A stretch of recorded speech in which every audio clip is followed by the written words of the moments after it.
Gentlemen, welcome to the show.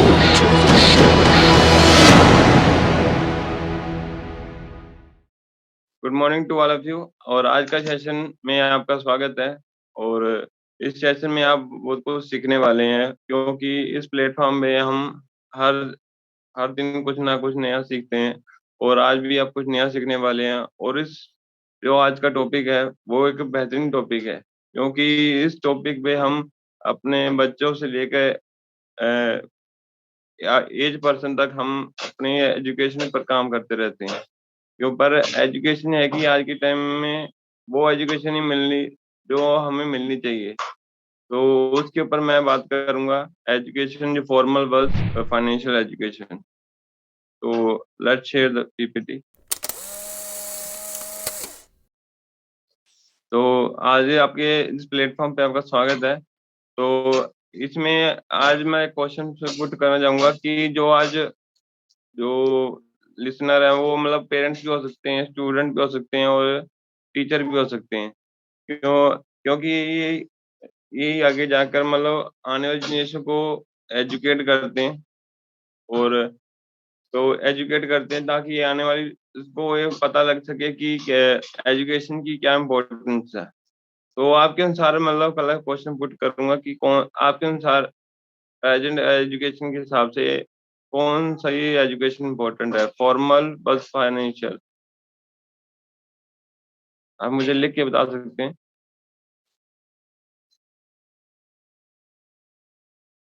Ajay sir कह रहे हैं बहुत। ओके।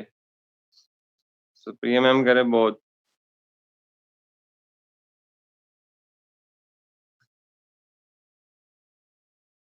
यानी और कोई बताना चाहेगा?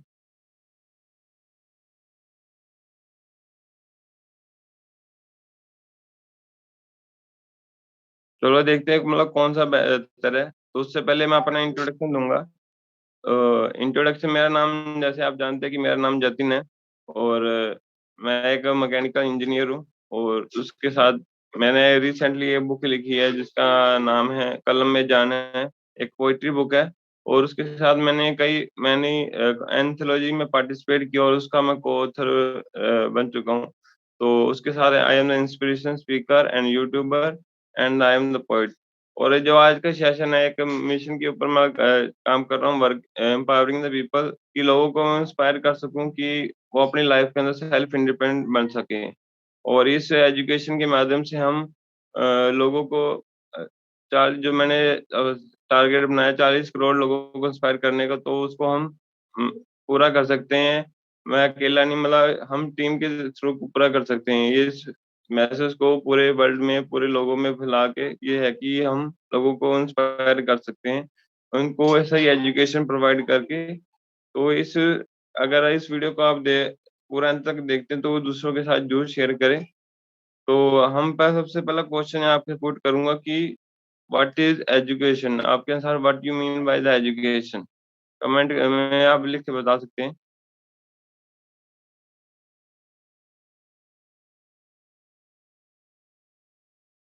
एजुकेशन का मतलब क्या है आपके अनुसार?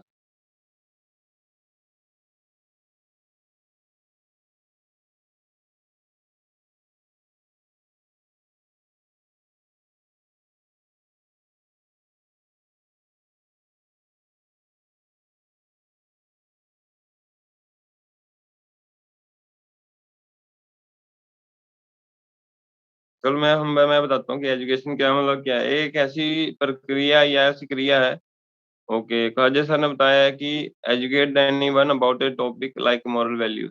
ओके। तो एक ऐसी प्रक्रिया है जो कि हमें एम्पावर करती है। हमारे जो अज्ञान, जो हमारे अंदर अज्ञान है उसको दूर करके हमें एक नॉलेज ज्ञान देती है। और हमारे अंदर एक पावर जगाती है कि जिससे हमारी सोचने समझने की शक्ति, हमारे निर्णय लेने की शक्ति, हमारे अंदर ऐसी बुद्धिमत्ता पैदा करती है जिससे कि हम अपने लाइफ में समझदार बनते हैं और अच्छे निर्णय ले पाते हैं, जिससे क्या अपने आने वाले समय में, तो जिससे कि हम हर काम आसानी से कर सकते हैं। तो आज के टाइम में ये है कि हम जो एजुकेशन प्राप्त करते हैं, पुराने समय में एक जिसे हम गुरुकुल कहते थे। लोग जो स्टूडेंट थे, जो बच्चे शिष्य थे, वो अपने गुरुओं के पास जाते थे, वहाँ उनके पास शिक्षा ग्रहण करते थे। पर आज के टाइम में ये है कि हम स्कूल्स है, यूनिवर्सिटीज़ हैं, कॉलेजेस हैं, वहाँ पर जाके स्टूडेंट अपनी नॉलेज को ग्रैस्प करते हैं। ओह! ओके। तो फॉर्मल एजुकेशन, आज जो फॉर्मल एजुकेशन की मैं बात करूँ, फॉर्मल एजुकेशन में क्या है कि ये हम स्कूलों में प्राप्त करते हैं।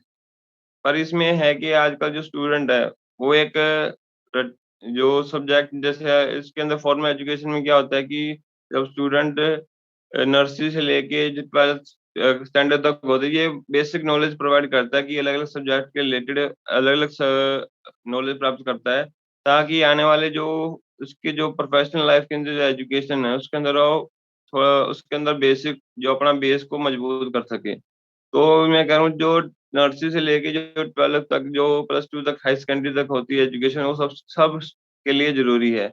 और इसके है कि उसमें उसका बेस जो है स्ट्रॉन्ग होता है। उसकी जो सोचने समझने की क्षमता होती है वो बढ़ती है।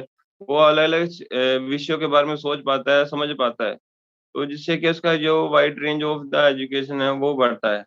पर उसके बाद जो एजुकेशन होती है, और उसमें जो पर आज के टाइम में क्या है कि स्टूडेंट समझने की बजाय उसे रह गए रट्टा लगाते हैं। कई स्कूलों में होता है, कई कई कॉलेजों में भी होता है कि वो फ़ॉर्मेलिटीज़ करते हैं, फ़ॉर्मल एजुकेशन में क्या फ़ॉर्मेलिटी जैसे जो फ़ॉर्मेलिटी कि हमने कॉलेज जाना है जस्ट फॉर द अटेंडेंस। हमने क्लास लगानी just for the attendance and हमने असाइनमेंट सबमिट करनी है जस्ट फॉर द मतलब अपने मार्क्स के लिए हमने कुछ सब कुछ करना है। पर ये है कि उससे जो हमें नॉलेज प्राप्त करेंगे, जो उसमें से हम स्टूडेंट ये कहें कि 1 या 2% या 5% मैं ज़्यादा से ज़्यादा लगाऊँ, वो उस एजुकेशन का रियल मीन समझ पाते हैं। वो ना सर्टिफ़िकेट के लिए काम नहीं स्टडी कर रहे होते, वो एक्चुअली अपनी ग्रोथ माइंड की ग्रोथ के लिए काम कर रहे होते हैं। वही आगे जाके जो राष्ट्र का निर्माण करते हैं, वो उनको ये है कि आगे जाके वो फॉर्मल एजुकेशन स्ट्रॉन्ग होने के कारण उन्हें ये नहीं करना पड़ता कि हमें नौकरी दो। तो वो रियल में समझ पाते हैं कि एजुकेशन का रियल मीनिंग क्या है। उसके बाद मैं बताना चाहूँगा फाइनेंशियल एजुकेशन। फाइनेंशियल एजुकेशन में क्या है कि इसकी बात ना स्कूलों में होती है, ना घरों में होती है। इसकी बात तब होती है जब जब प्रोफ़ेशनल एजुकेशन हासिल करने के बाद जब वो मार्केट में जाता है नौकरी लेने के लिए, तब उसे कोई नौकरी नहीं देता है। पर जब मिलती है, तो उसे पैसा जितना भी मिलता है, फॉर एग्ज़ाम्पल है कोई एमबीए स्टूडेंट करके गया, उसके बाद उसे नौकरी मिली 10 से 12,000 की। तब उसे नौकरी मतलब मिली, तब उसे डिसीज़न लेना होता है कि ये नौकरी है, इसके जो मनी है, तो वो कैसे मैनेज करे। तब उसे डिसीज़न लेने होते हैं फाइनेंशियल डिसीज़न, और उस अपनी स्किल को तब वो सीखता है, फाइनेंशियल फाइनेंशियल स्किल को तब सीखता है। तब वो उसके जो खर्चे निकलते हैं, तब वो देखता है कि मैं ये पैसा ये किस कहाँ इन्वेस्ट करूँ, वो अपने बजटिंग देखता है। तो तब जाके वो सीखता है। एक्चुअली में वो सीखना उसे तब चाहिए था जब वो फॉर्मल एजुकेशन साथ में वो हासिल कर रहा था, उसके साथ वो सीखना चाहिए था। क्योंकि हम जितनी जल्दी इस एजुकेशन को स्टार्ट करेंगे, उतना ही जल्दी हम अपने फाइनेंशियल डिसीज़न लेने के लिए अपने आप को बेहतरीन बना पाएँगे। पर जब आज के टाइम में ये फाइनेंशियल डिसीज़न तब लेता है जब वो 25 साल का हो जाता है, जब उस पे रिस्पॉन्सिबिलिटी होती है, तब अपने ज पर तब उसके डिसीज़न क्या होता है कि उतने मतलब डिसीज़न जब फाइनेंशियल डिसीज़न जब प्रोफ़ेशनल लाइफ़ में आता है, तब उसके डिसीज़न लेता है। तब उसके डिसीज़न क्या इतने स्ट्रॉन्ग होंगे? क्या इतने पावरफुल होंगे? आप मुझे कमेंट में लिख के बता सकते हैं।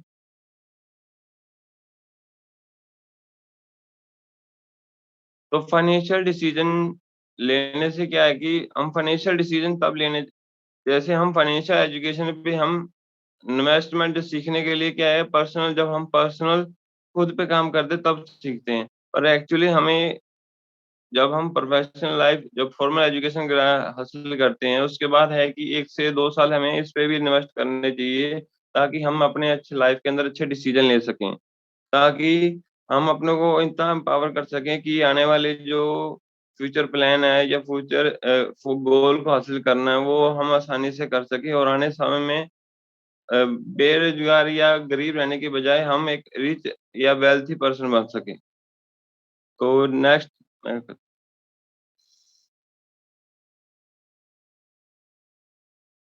तो अब दोनों में है कि कंपैरिजन मैंने समझाया कि फॉर्मल वर्सेस फाइनेंशियल एजुकेशन में, जैसे कि आप जाने फॉर्मल एजुकेशन स्कूल्स के अंदर, कॉलेज या यूनिवर्सिटी के अंदर हम हासिल करते हैं, और फाइनेंशियल एजुकेशन हम तब हासिल करते हैं जब हमें उसके तब हासिल करते हैं जब हम उसके बारे में खुद डिसीजन लेते हैं। तब हम सीखते हैं कि मनी मैनेजमेंट क्या होता है, पर्सनल फाइनेंस कैसे करते हैं, बजटिंग कैसे करते हैं, और इन द फाइनेंशियल गोल को कैसे हासिल करते हैं। और फॉर्मल एजुकेशन में हम क्या करते हैं कि अलग-अलग सब्जेक्ट के बारे में, जैसे मैथ, साइंस, लिटरेचर, आर्ट्स के बारे में हम नॉलेज हासिल करते हैं। पर इसका ये है कि इन द प्रैक्टिकल लाइफ के अंदर हम देखें कि दूर-दूर तक कोई रिश्ता नहीं होता। पर ये है कि हमारे जो है कि हमें नॉलेज देने के लिए होता है कि ज फॉर द जनरल नॉलेज के लिए। और primary goal of the formal education क्या होता है कि जो उसका ये है कि सोचने-समझने की क्षमता को बढ़ाना, और लोगों को कैसे बात करनी है, लोगों से उसके बारे में, कि उसके अगर उसके बारे में उसे किसी के बारे में टॉपिक के बारे में पता होगा, तभी वो किसी से बात कर पाएगा। तो वो उसके लिए होता है मेन थिंग फॉर्मल एजुकेशन। और फाइनेंशियल एजुकेशन में क्या होता है कि वो बजटिंग के बारे में सीखता है, इन्वेस्टिंग के बारे में कुछ सीखता है, डेब्ट मैनेजमेंट, अगर उसने कोई लोन लिया है, तो उस लोन को कैसे कम टाइम के अंदर पूरा कर सकता है और कम इंटरेस्ट पे पूरा कर सकता है। रिटायरमेंट प्लानिंग सीखता है, और ये है कि अपने फाइनेंशियल चॉइसेस की, मतलब उसने जो फ्यूचर प्लानिंग की है, फाइनेंशियल प्लानिंग की है, तो वो सही की है या गलत की है, तो उसको कैसे सही करना है, तो उसके बारे में फाइनेंशियल एजुकेशन सीखता है। और इसे फॉर्मल एजुकेशन में क्या है कि अलग-अलग सब्जेक्ट होते हैं, जो एकेडमिक और क्वालिफिकेशन के हिसाब से अलग-अलग डिग्री और डिप्लोमा के हिसाब से वो अलग-अलग सब्जेक्ट्स होते हैं। और फाइनेंशियल एजुकेशन में क्या होता है कि हर इंसान ये है कि अपने ज़रूरत के अनुसार या अपनी जो नॉलेज के हिसाब से वो अपने डिसीज़न ले पाता है, और कई अच्छे डिसीज़न ले पाते हैं, और कोई ये है कि अपने डिसीज़न को इतना अच्छा मतलब साबित नहीं कर पाते, पर है कि धीरे-धीरे वो जैसे सीखते हैं, वो अपने डिसीज़न को साउंड बनाते जाते हैं। नेक्स्ट करने।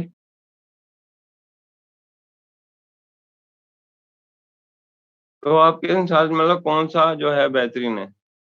तो फॉर्मल एजुकेशन और एजुकेशन दोनों चीज़ें बेहतर है, क्योंकि फॉर्मल एजुकेशन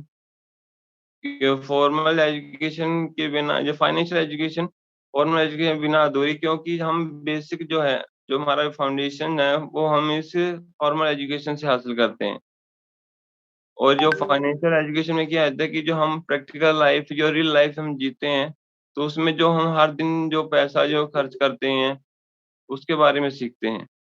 और इसमें है कि और ये हम तब सीखते हैं जब हम अलग-अलग वर्कशॉप और फाइनेंशियल एजुकेशन की जो सेल्फ स्टडी करते हैं, हम जैसे कि रिच डैड पुअर डैड की बुक है, उसको हम स्टडी करते हैं, तब हमें पता लगता है कि मनी मैनेजमेंट कैसे करते हैं, पैसे को कैसे मतलब मैनेज किया जाता है। वर्कशॉप अटेंड करते हैं ऑनलाइन, जो अलग-अलग जो एक्सपर्ट होते हैं या कोचेज़ होते हैं, वो अपनी लाइव वर्कशॉप देते हैं, सेमिनार देते हैं, तो उसके बारे में हम डीप से डीप फाइनेंशियल एजुकेशन हासिल करते जाते हैं। नेक्स्ट करने।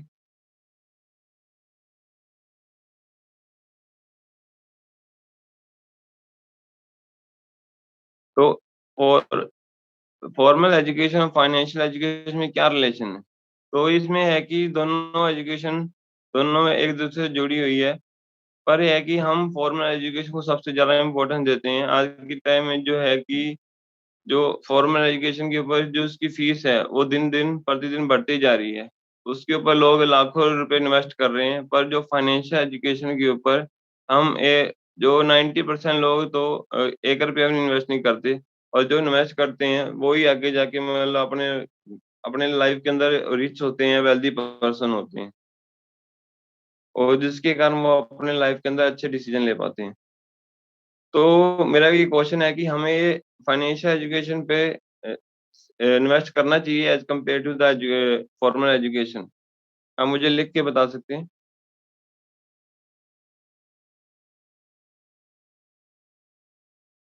अजय सर कह रहे हैं यस। ओके। रोहित? जी कह रहे हैं यस। तो लोगों का ये है कि तो इसमें है कि बहुत लोग इन्वेस्ट नहीं करते हैं। तो लोग इन्वेस्टमेंट नहीं करते हैं, लोगों को उनके बारे में पता नहीं होता है कि इनकी जो फाइनेंशियल एजुकेशन है क्यों हमारे लिए इतना जरूरी है। ये एक ऐसी स्किल है, अगर हम पढ़े लिखे भी नहीं है ना, मतलब जो फॉर एग्जांपल है फॉर्मल एजुकेशन उसने भी मतलब 5th क्लास तक मतलब हासिल की है। ओके, तो 5th क्लास तक हासिल की है। तो अगर उसने 5th क्लास का स्टैंडर्ड वाला जो स्टूडेंट है, अगर उसने फाइनेंशियल एजुकेशन पे हासिल कर ली एक या 2 साल, तो वो अपने लाइफ को इतना बेहतरीन बना सकता है एज कम्पेयर टू जो एजुकेटेड है प्रोफेशनल लाइफ में, जिसने एमबीए किया है या जिसने मतलब हाई डिग्री की है, पीएचडी की है। उसके मुकाबले वो जो कम एजुकेटेड होगा, वो कर बहुत ज़्यादा बेहतरीन हो सकता है। और आज के टाइम में ये फाइनेंशियल एजुकेशन और फॉर्मल एजुकेशन का एक सबसे बड़ा गैप है, क्योंकि लोगों को इसके बारे में मतलब पूरी नॉलेज नहीं है कि फॉर्मल एजुकेशन कितनी ज़रूरी और जो फाइनेंशियल एजुकेशन कितनी ज़रूरी है। तो हम जब हम पढ़ते हैं कि अलग-अलग बुक्स पढ़ते हैं, आर्टिकल्स पढ़ते हैं फाइनेंस के, तो या जब हम अलग-अलग सेमिनार या वर्कशॉप अटेंड करते हैं, तब हमें वहाँ से पता लगता है कि फाइनेंशियल एजुकेशन कितनी ज़रूरी है। और ये तब हम अटेंड करते हैं जब हमारी एज जो 28 या 29 के करीब हो जाती है। तो अगर हम ये है कि तो जिससे क्या है कि हम फाइनेंशियल प्लानिंग है कि जो स्टार्टिंग में जैसे अर्ली एज में कर सकते थे, जिससे कि हम अर्ली एज में कर सकते थे, जिससे हमारा समय बच सकता था। और है कि हम उस समय अटेंड करते हैं जब हमारी हाफ एज क्रॉस हो जाती है। नेक्स्ट करना जी।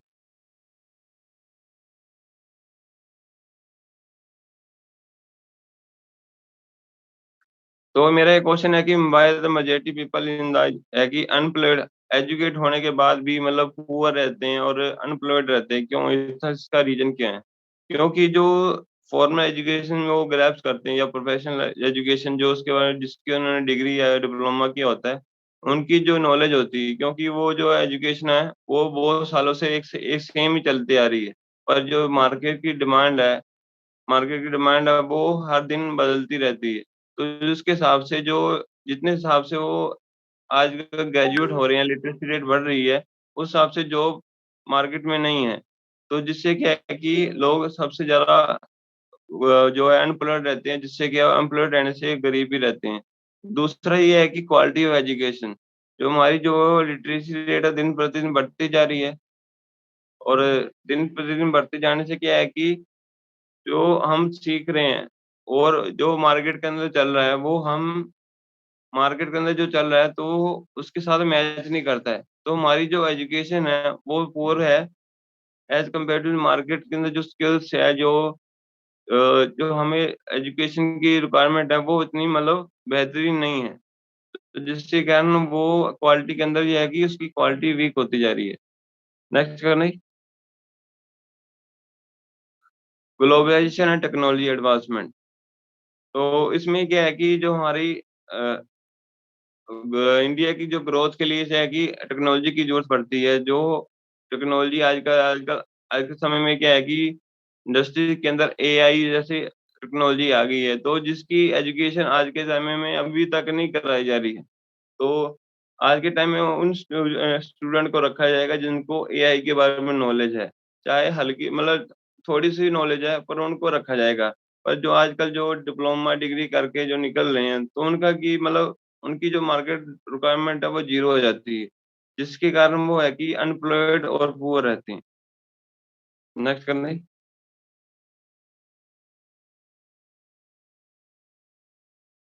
तो ये सबसे बड़े मतलब एजुकेटर्स हैं जो फाइनेंशियल एजुकेशन के, जिनकी हम इसका नाम है रॉबर्ट कियोसाकी। और इन्होंने एक बुक लिखी थी रिच डैड पुअर डैड। तो उसमें से कुछ लर्निंग थी, मतलब जो मेन लर्निंग थे वो मैं आपके साथ शेयर कर रहा हूँ। तो उस बुक में सबसे ज़्यादा जोर दिया गया था फाइनेंशियल एजुकेशन के ऊपर। उन्होंने वहाँ समझाया था कि फाइनेंशियल एजुकेशन क्यों सबसे ज़्यादा महत्वपूर्ण है। और उसमें बताया था कि पैसा कैसे काम करता है। उसमें पावर ऑफ कंपाउंडिंग के बारे में बताया था, तो कि पैसा कैसे हम जब आज इन्वेस्ट कर रहे हैं किसी जगह, और कुछ 10 या 20 साल बाद वो पैसा कैसे कितनी गुना मल्टीप्लाई होता है उसके बारे में बताया गया था। अगर आपने ये बुक नहीं पढ़ी है तो अवश्य ये बुक पढ़ें, क्योंकि इसमें हम बहुत ज़्यादा नॉलेज हम फाइनेंशियल एजुकेशन के बारे में हासिल करते हैं। दूसरा इसमें ये बताया था कि एसेट और लायबिलिटीज़, रॉबर्ट कियोसाकी कहते हैं कि हमें एसेट पे इन्वेस्ट करना चाहिए, ना कि लायबिलिटीज़ पे। पर जो आम इंसान है सबसे ज़्यादा इन्वेस्टमेंट लायबिलिटीज़ पे करता है, शोशाबाजी में करता है कि लोगों को हम दिखा सकें हम अमीर हैं। पर हमें दिखना अमीर नहीं है, हमें बनना अमीर है। तो जिससे क्या है कि हम एसेट के ऊपर पैसा लगाएँगे, तो जिससे क्या है कि हमारी जो एसेट के पैसे वैल्यू लगाएँगे तो उसकी वैल्यू दिन-ब-दिन मार्केट में जैसे बढ़ेगी, और हम भी उसके साथ हमारी वैल्यू भी, हमारी फाइनेंशियल एजुकेशन जो मार्केट में वैल्यू भी बढ़ेगी। तो ज कई जो अमीर लोग होते हैं वो सबसे ज़्यादा पैसा रियल एस्टेट, स्टॉक या अपने बिज़नेस को ग्रो करने में लगाते हैं। तो ये 2 चीज़ें मैं आपके साथ शेयर करना चाहता। उसके बाद है कि हम स्टूडेंट को कैसे फाइनेंशियल लिटरेसी को फाइन जो ट्रस्ट फाइनेंशियल लिटरेसी को कैसे बढ़ाना चाहिए कि नहीं बढ़ाना चाहिए। तो ये है कि इसके बारे में हमें स्टूडेंट को स्कूलों में ही पढ़ाना चाहिए, क्योंकि एक सबसे इम्पोर्टेंट और क्रूशियल टॉपिक है, क्योंकि इसकी सबसे ज़्यादा आने वाले समय में जो मर्ज़ी एजुकेशन आप प्रोफ़ेशनल लाइफ़ के अंदर जो भी एजुकेशन आपने हासिल की हो, तो मेन जो है कि अगर आपको फाइनेंस के बारे में नॉलेज नहीं है, तो आपकी जो फॉर्मल एजुकेशन है वो या दूसरी प्रोफ़ेशनल एजुकेशन है, वो उसकी वैल्यू ज़्यादा नहीं रहती है। और अगर हम उसके फॉर्मल एजुकेशन के साथ जो फाइनेंस के बारे में बताएँगे, तो जिससे क्या है कि वो स्टूडेंट सीख पाएगा कि कैसे वो अपने अब और डे टू डे लाइफ़ में अपने आप को रिलेट कर पाएगा। अगर वो मार्केट में जाता है तो वो कैसे मतलब अपने मनी को कैसे, कहाँ और किधर कितना पैसा लगा सकता है, तो उसके बारे में वो प्रैक्टिकली सीख सकता है। तो ये है कि इसमें आप रियल नॉलेज सीखते हैं और सही निर्णय लेना सीखते हैं। और इसमें है कि आप सब फाइनेंशियल के बारे में सीखते हैं, तो लॉन्ग टर्म फाइनेंशियल प्लानिंग जैसे रिटायरमेंट प्लानिंग हमें करनी होती है, तो हम फाइनेंशियल एडवाइज़र से पूछते हैं कि हमें कौन-सी करनी चाहिए। पर अगर हमें इसके बारे में सही नॉलेज होगी, तो जिससे क्या है कि हम खुद अपने बच्चों को और खुद अपनी जो रिटायरमेंट प्लानिंग कर सकते हैं लॉन्ग टर्म की। तो जाने वाले समय में जैसे भी मार्केट जैसे ऊपर-नीचे जाए, आपको इसमें है कि आपको टेंशन लेने की ज़रूरत नहीं पड़ेगी, क्योंकि आपने इसकी सही प्लानिंग कर रखी होगी। अगर आपने लोन ले रखा है तो उसके बारे में भी आप उसको मैनेज कर पाएँगे कि कहाँ आपको सबसे पहले लोन उतारना है, कि अपने खर्चे पूरे करने हैं, या मतलब कहाँ आपको मतलब कोई चीज़ परचेज़ करनी है या बिज़नेस में कहाँ इन्वेस्टमेंट करना है, उसके बारे में आप इस फाइनेंशियल लिटरेसी में सीखते हैं। नेक्स्ट करना जी।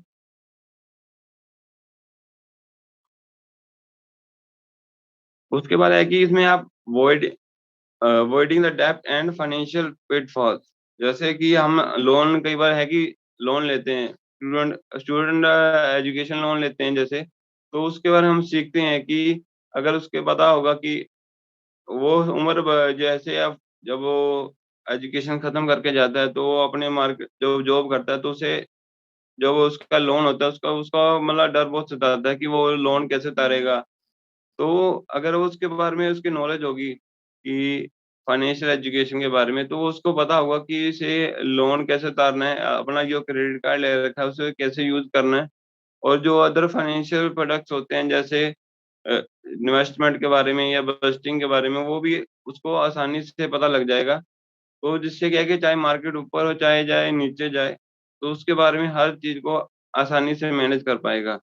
उसके बाद क्या है कि एम्पावरमेंट एंड इंडिपेंडेंस, तो उसमें है कि अगर आप उसको फाइनेंशियल लिटरेसी से बताया जाएगा कि तो उसका है कि स्टूडेंट वो सक्षम होता है कि वो कैसे अपनी लाइफ़ के अंदर और दूसरों की लाइफ़ के अंदर दूसरों को सशक्त कर सकता है। जब वो मतलब फाइनेंशियल लिटरेसी में हो, उसको के बारे में नॉलेज होती है, तो उसे जब वो उसकी एजुकेशन पूरी होती है, तो उसको ये नहीं सरकार से ये नौकरी माँगने की ज़रूरत नहीं पड़ती, या ये मार्केट के अंदर जो है नौकरी माँगने की ज़रूरत नहीं पड़ती। वो मार्केट के अंदर जॉब क्रिएट करता है। क्योंकि उसे पता है कि पैसा कैसे कमाया जाता है, और मार्केट में अगर वो पैसा लगाता है, तो वो कैसे उसके अंदर प्रॉफ़िट कमा सकता है। उसके बाद है कि उसके अंदर एंटरप्रेन्योर माइंडसेट आता है। तो जैसे मैंने पहले बताया कि वो नौकरी देना जानता है और ना कि नौकरी लेना जानता है। तो जिससे है कि उसको बिज़नेस को मैनेज करना स्किल भी है उसके अंदर आती है। क्योंकि सबसे ज़्यादा बिज़नेस के अंदर मेन इम्पोर्टेंट होता है फाइनेंस। अगर उसको फाइनेंस की नॉलेज है तो वो जो एंटरप्रेन्योर माइंडसेट को अपने आप को डेवलप कर सकता है। उसके बाद है कि अपने जो फाइनेंशियल डिसीज़न है और अच्छे डिसीज़न को ले पाता है और लॉन्ग टर्म के डिसीज़न को बेहतरीन तरीके से ले पाता है। क्योंकि आज का जो एक रॉबर्ट कियोसाकी है, तो वो है कि एक ऐसे अच्छे एडवाइज़र है जिनकी वो जो यूएसए के या जो उनके जो वहाँ के जो ची प्राइम मिनिस्टर हैं, तो वो भी उनसे यह डिसीज़न एडवाइस लेते हैं कि कैसे वो अपने मनी को इन्वेस्ट करे कि या उसकी उस कंट्री की जो इकोनॉमिक ग्रोथ है, वो दिन पर दिन बढ़ती जाए। तो एक फाइनेंशियल नॉलेज के बारे में होने के कारण आज जो उनकी जो वैल्यू है, वो दुनिया भर में है। नेक्स्ट करना जी।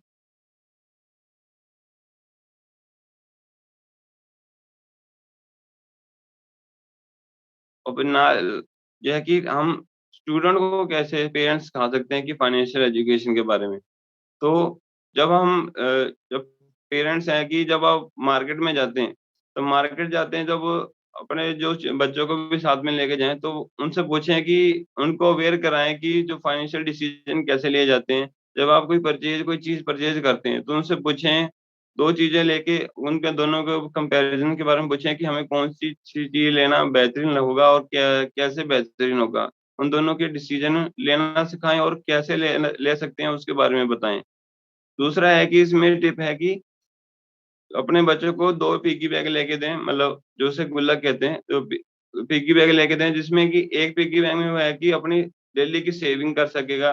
वो उसमें है कि अपने अंदर हैबिट डेवलप करेगा कि वो पैसे बचाए और दूसरा ये पिग्गी बैंक है जिसके अंदर वो डेली के खर्चे जिसके जिसके डेली के खर्चे हैं, वो उसके अंदर डालेगा। और इसे ध्यान रखना है कि जो सेविंग वाला बैग है उसको हर हालत में छेड़ना नहीं है, कि उसे देखना है कि वो पर ईयर वो कितने मतलब मनी सेव कर पाता है। और तो जिससे क्या है कि उसके अंदर एक हैबिट आएगी मनी सेविंग की और दूसरा है कि वो सीख पाएगा कि वो कैसे अपने खर्चे चला सकता है। तीसरा टिप है कि वो उसके अंदर जा अवेयरनेस ला सके कि वो उसके ज़रूरतें हैं वो और उसके अंदर इच्छाएँ हैं। फॉर एग्ज़ाम्पल अगर हम मार्केट में जाते हैं तो बच्चे हैं कि हर चीज़ नई चीज़ देख के वो उसकी इच्छा होती है कि ये भी खरीदे और उनको जागरूक कराएँ कि वो उसके अंदर कौन-सी चीज़ें लेनी इम्पोर्टेंट है और कौन-सी चीज़ लेनी नॉट इम्पोर्टेंट है। तो जिससे क्या है कि वो सीख पाएँगे कि हमें कहाँ पे पैसे लगाने चाहिए।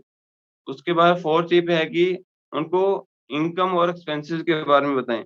तो उन्हें बताएँ कि जो पैसा हमारे जो उसके पिताजी कमा रहे हैं और उसके जो खर्चे हैं वो उनके जो खर्चे हैं, उसके ऊपर जो मार्केट में खर्चे हो रहे हैं उसके बारे में उसका जोड़-किताब हिसाब है वो बच्चों से लगवाएँ। तो उससे देखें कि हमारी इनकम इतनी है और इतने खर्चे हो रहे हैं, तो उसके बारे में वो सीख पाएँगे कि कैसे बजटिंग करते हैं।